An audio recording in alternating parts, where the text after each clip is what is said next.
अतीक अहमद और उसके भाई अशरफ की शनिवार रात गोली मारकर हत्या कर दी गई। इस खबर में हम आपको 21 साल पुरानी वह कहानी बता रहे हैं जिससे उमेश पाल और अतीक अहमद के बीच दुश्मनी शुरू हुई थी। 25 जनवरी 2005 का दिन था। इसके अगले दिन गणतंत्र दिवस था। देश भर में जोर शोर से इसकी तैयारियां हो रही थी।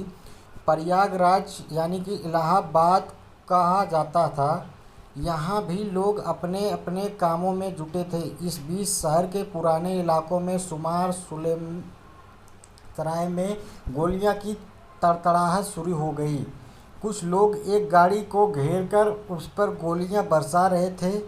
कोई कुछ समझ पाता इससे पहले सैकड़ों राउंड फायरिंग हो चुकी थी। गाड़ी में सवार लोगों का पूरा शरीर छलनी हो गया। जिस गाड़ी पर हमला हुआ था उसमें कोई और नहीं बल्कि इलाहाबाद पश्चिमी विधानसभा सीट से निर्वाचित विधायक राजू पाल थे। राजू पाल खुद क्वालिस चला रहे थे। उनके बगल में दोस्त की पत्नी रुखसाना बैठी थी जो उन्हें चौटका के पास मिली थी। इसी गाड़ी में संदीप यादव और देवीलाल भी थे। पीछे स्कॉर्पियो में ड्राइवर महेंद्र पटेल और ओम प्रकाश और नीवा के सैफ समेत 4 लोग थे। दोनों गाड़ियों में एक एक सिपाही थे। अस्पताल ले जाते समय भी पीछे करके बरसाई गई गोलियां। बदमाशों ने फायरिंग रोकी तो समर्थक राजू पाल को एक टेम्पो में लेकर अस्पताल ले जाने लगे। हमलावरों ने ये देखा तो उन्हें लगा राजू जिंदा है। तुरंत हमलावरों ने अपनी गाड़ी टेम्पो के पीछे लगा दी और फिर फायरिंग शुरू कर दी। करीब 5 किलोमीटर तक वह टेम्पो का पीछा करते गए जब तक राजू पाल अस्पताल पहुंचे। उन्हें 19 गोलियां लग चुकी थी। डॉक्टरों ने उन्हें मृत घोषित कर दिया। 10 दिन पहले ही राजू की शादी पूजा पाल से हुई थी। राजू बहुजन समाज पार्टी के विधायक थे, लेकिन यूपी में सरकार समाजवादी पार्टी की थी। मुलायम सिंह यादव मुख्यमंत्री थे। राजू की हत्या और आरोप तत्कालीन समाजवादी पार्टी के सांसद अतीक अहमद पर लगा। राजू की पत्नी पूजा पाल ने अतीक, उसके भाई अशरफ, फरहान और आबिद समेत कई लोगों पर नामजद मुकदमा दर्ज करवाया। इधर राजू की हत्या की खबर आग की तरह पूरे शहर में फैल गई। राजू के समर्थक सड़क पर उतर गए। देखते ही देखते पूरा शहर जल उठा। जगह जगह तोड़फोड़, आगजनी और पथराव शुरू हो गया। अब इस घटना के पीछे कारण समझने के लिए थोड़ा और पीछे चलते हैं। शुरुआत अतीक अहमद से करते हैं। 10 अगस्त 1962 को इलाहाबाद में अतीक अहमद का जन्म हुआ। पिता फिरोज अहमद तांगा चलाकर परिवार चलाते थे। अतीक घर के पास में स्थित एक स्कूल पढ़ने लगे। 10वीं में पहुंचे तो फेल हो गए। इस बीच वह इलाके के कई बदमाशों की संगत में आ गए। जल्दी अमीर बनने के लिए उसने लूट, अपहरण और रंगदारी वसूलने जैसी वारदातों के अंजाम देना शुरू कर दिया। 1997 में उस पर हत्या का पहला मुकदमा दर्ज हुआ। उस समय इलाहाबाद के पुराने शहर में चांद बाबा का खौफ हुआ करता था। चांद बाबा इलाहाबाद का बड़ा गुंडा माना जाता था। आम जनता, पुलिस और राजनेता हर कोई चांद बाबा से परेशान थे। अतीक अहमद ने इसका फ़ायदा उठाया। पुलिस और नेताओं से सांठ-गांठ हो गई और कुछ ही सालों में वह चांद बाबा से भी बड़ा बदमाश बन गए, जिससे पुलिस ने अतीक को सह देख रखी थी। अब वही उसकी आँख की करी बन गई। 1989 में अतीक ने रखा राजनीति में कदम। 1986 में किसी तरह पुलिस ने अतीक को गिरफ्तार कर लिया। इस पर उसने अपनी राजनीतिक पहुंच का फ़ायदा उठाया। दिल्ली से फ़ोन पहुंचाकर और अतीक जेल से बाहर हो गया। जेल से छूटने के बाद अतीक ने साल 1989 में राजनीति में कदम रखा। इलाहाबाद शहर पश्चिमी सीट से विधानसभा चुनाव लड़ने का ऐलान कर दिया। यहाँ उसका सीधा मुकाबला चांद बाबा से था। दोनों के बीच गैंगवार शुरू हो गया। अतीक के दहशत से पूरा इलाहाबाद कांपता था।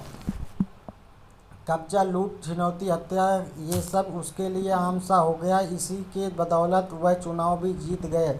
इसके कुछ महीनों बाद ही बीच चौराहे पर दिनदहाड़े चांद बाबा की हत्या हो गई। लगातार 5 बार इलाहाबाद पश्चिमी सीट से रहा विधायक चांद बाबा मारे गए तो इलाहाबाद ही नहीं पूरे पूर्वांचल में अपराध की दुनिया में अतीक अहमद का सिक्का चलने लगा। साल 1991 और 1993 में भी अतीक निर्दलीय चुनाव जीत। साल 1995 में लखनऊ के चर्चित गेस्ट हाउस कांड में भी उसके नाम सामने आया। साल 1996 में सपा के टिकट पर विधायक बना। साल 1999 में अपना दल का टिकट पर प्रतापगढ़ से चुनाव लड़ा और हार गए। फिर 2002 में अपनी पुरानी इलाहाबाद पश्चिमी सीट से 5वीं बार विधायक बने। 8 अगस्त 2002 की बात है, तब सूबे में बसपा का शासन था और मायावती मुख्यमंत्री थी। अतीक को किसी मामले में पुलिस ने पकड़ा था और उसे जेल भेज दिया गया। पेशी के 8 अगस्त को उसे कोर्ट से ले जाया जा रहा था। इसी बीच उस पर गोलियां और बम से हमला हो गया। इसमें अतीक घायल हो गया लेकिन उसकी जान बच गई। अब अतीक ने बसपा सुप्रीमो और तत्कालीन मुख्यमंत्री मायावती पर आरोप लगाया था कि वह उसे मरवाना चाहती है। अतीक के खिलाफ नहीं मिलते थे उम्मीदवार। अतीक आतंक का पर्याप्त बन चुका था। उसकी दहशत ने आम लोगों के साथ राजनीतिक हस्तियों को भी परेशान करना शुरू कर दिया। उसका खौफ इतना हो गया था कि शहर पश्चिमी से कोई इसके खिलाफ चुनाव लड़ने से भी डरता था। साल 2004 के लोकसभा चुनाव में अतीक अहमद सपा के टिकट पर इलाहाबाद की फूलपुर सीट से चुनाव जीत गया। उस वक्त अतीक इलाहाबाद पश्चिमी सीट से विधायक था। इस सीट से अब वह अपने छोटे भाई अशरफ को चुनाव लड़ाने की तैयारी करने लगा।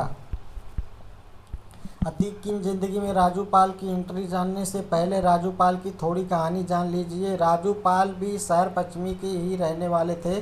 कहा जाता है कि उस वक्त राजू पर भी लूट छिनौती जैसी घटनाओं में शामिल होने का आरोप लगता था। कहा तो यह भी जाता है कि वह एक समय अतीक अहमद का खास थे, लेकिन बाद में दोनों के बीच खटपट हो गई। 2002 में राजू ने भी राजनीति में एंट्री कर ली। इसके बाद से दोनों के बीच दुश्मनी शुरू हो गई। 2004 में जब अतीक अहमद फूलपुर से सांसद बन गए तो इलाहाबाद शहर पश्चिमी सीट से उसके छोटे भाई अशरफ ने चुनाव लड़ा। अशरफ के खिलाफ बसपा ने राजू पाल को टिकट दे दिया। राजू पाल इसे चुनाव में जीत गए। विधायक बनने के 3 महीने बाद 15 जनवरी 2005 में राजू पाल ने पूजा पाल से शादी कर ली। शादी के ठीक 10 दिन बाद 15 जनवरी 2005 में राजू पाल की हत्या कर दी गई। इस हत्याकांड में अतीक अहमद और अशरफ का नाम सामने आया। इसके बाद हुए उपचुनाव में बसपा ने राजू की पत्नी पूजा पाल को प्रत्याशी बनाया, लेकिन वह हार गई। अशरफ चुनाव जीत गए। हालांकि 2007 में हुए चुनाव में पूजा पाल जीत गई। साल 2007 तक अतीक आज़ाद था, बस तब सरकार समाजवादी पार्टी की थी, लेकिन इसके बाद से उसका बुरा वक्त शुरू हो गया। साल 2007 में मायावती सत्ता में आई। सत्ता जाते ही सपा ने अतीक को पार्टी से बाहर निकाल दिया। उधर मायावती ने ऑपरेशन अतीक शुरू किया। 20,000 का इनाम रखकर अतीक को मोस्ट वांटेड घोषित किया गया। अतीक अहमद पर 100 से ज़्यादा आपराधिक मामले दर्ज हैं, जिनमें हत्या की कोशिश, किडनैपिंग, रंगदारी जैसे केस हैं। उस पर 1989 में चांद बाबा की हत्या, 2002 में नसन की हत्या, 2004 में मुरली मनोहर जोशी की करीबी भाजपा नेता अशरफ की हत्या, 2005 में राजू पाल की हत्या का आरोप है।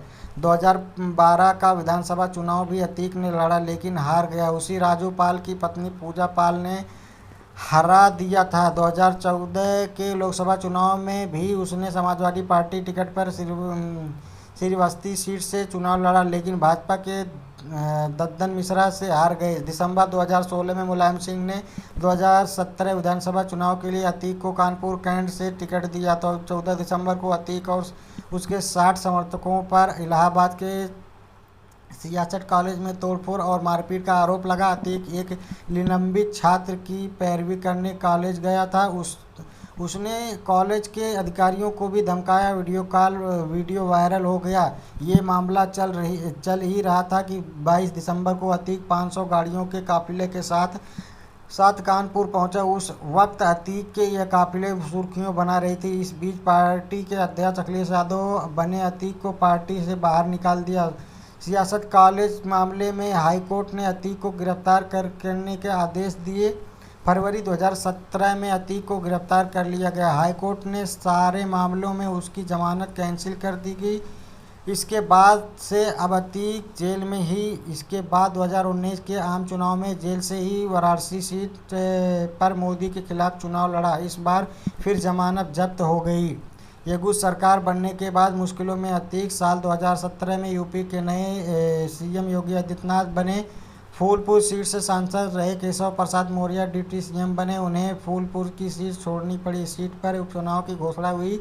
जेल में बैठे अतीक अहमद ने निर्दलीय चुनाव का फॉर्म भर दिया, हालांकि फिर से हार मिली। इसके बाद 2019 के आम चुनाव में जेल से ही वाराणसी सीट पर मोदी के खिलाफ चुनाव लड़ा। इस बार फिर जमानत जब्त हो गई। योगी के सीएम बनते ही अतीक के खिलाफ कई मामलों की जांच शुरू हुई। इसके बाद से लेकर अब तक अतीक के 1600 करोड़ रुपए से ज़्यादा की गैरकानूनी संपत्तियों पर बुलडोजर चल चुका है। अतीक का भाई अशरफ भी मरियाडिया डबल मर्डर मामले में जेल में बंद था। अतीक के 4 बेटे हैं, 2 नाबालिग हैं। ये दोनों बाल सुधार गृह में बंद हैं। एक बेटे का उमेश पाल हत्याकांड के बाद एनकाउंटर हो गया। एक बेटे जेल में बंद हैं। अतीक के बड़े बेटे उमर पर 26 दिसंबर 2018 को अपने पिता के कारोबारी दोस्त रहे मोहित जायसवाल को किडनैप करने का आरोप है। मोहित ने छूटने के बाद इसकी कहानी भी बताई थी। आरोप लगाया था कि उसे देवरिया जेल से ले जाकर पीटा गया। 2005 में हुई विधायक राजू पाल हत्या के मामले में उनके रिश्तेदार और दोस्त उमेश पाल मुख्य गवाह थे। उमेश ने लोअर कोर्ट से लेकर सुप्रीम कोर्ट तक में राजू पाल हत्या कांड के पैरवी की थी। इसी कारण अतीक गिरोह से उनकी खुलेआम दुश्मनी हो गई थी। कचहरी में गवाह देने गए उमेश के 28 फरवरी 2018 को अपहरण कर लिया गया। अपहरण कांड में अतीक, उसके भाई अशरफ समेत कई खिलाफ रिपोर्ट दर्ज कराई गई थी। अपहरण के उसी दिन मामले में बीते शुक्रवार को गवाही थी। उसमें वकील भी थे। वह अधिवक्ता की यूनिफॉर्म में अपने दोनों गनर संदीप निषाद और राघवेंद्र सिंह के साथ गवाही के लिए जिला कचहरी गए थे। करीब 4:30 बजे वे कार से वापस सुलेमसराय धूमनगंज स्थित अपने घर के लिए चल दिए। जैसे ही गेट पर गाड़ी रोककर उमेश उतरे, पहले से घात लगाए बदमाशों ने उन्हें गोली मार दी। उमेश गोली लगने से गिरने के बाद उठकर घर के भीतर भागे। साथ में उनकी सुरक्षा में लगे दोनों सिपाही भी उन्हें बचाने के लिए घर के अंदर भागे, लेकिन हमलावरों ने दुस्साहस का परिचय देते हुए घर के अंदर घुसकर स्वचालित हथियारों से लगातार गोलियां बरसाई। इस दौरान बदमाशों ने बम भी चलाए। बम और गोलियों की बौछार से इलाका थर्रा गया। हमलावर वहां से बाइक से फरार हो गए। उमेश पाल, सिपाही संदीप और रघुवेंद्र लहूलुहान पड़े थे। तीनों को एस आर्यन हॉस्पिटल ले जाया गया, जहां डॉक्टरों ने करीब 1 घंटे बाद उमेश पाल को मृत घोषित कर दिया। आजमगढ़ निवासी एक सुरक्षा गार्ड संदीप निषाद की भी चिकित्सकों ने मौत की पुष्टि दी। बवाल की आशंका को देखते हुए एस आर्यन हॉस्पिटल में जिले के 1 दर्जन से अधिक थानों की फोर्स को बुला ली गई। धूमनगंज ने एहतियातन पीएससी तैनात कर दी गई। उमेश के घर वाले अतीक अहमद और उसके गैंग पर वारदात को अंजाम देने की आरोप लगा रहे हैं। पुलिस कस्टडी में स्वास्थ्य जांच के लिए शनिवार यानी 15 अप्रैल की देर रात कैलविन अस्पताल से ले जाते समय माफिया अतीक अहमद और उसके भाई अशरफ की हत्या कर दी गई। मेडिकल कॉलेज के पास मीडिया कर्मी बनकर आए बाइक सवार बदमाशों ने गोली मारकर हत्या कर दी। घटना की सूचना पर पुलिस के साथ साथ प्रशासनिक अमले में हड़कंप मच गया। आप सभी को शुक्रिया, बहुत बहुत।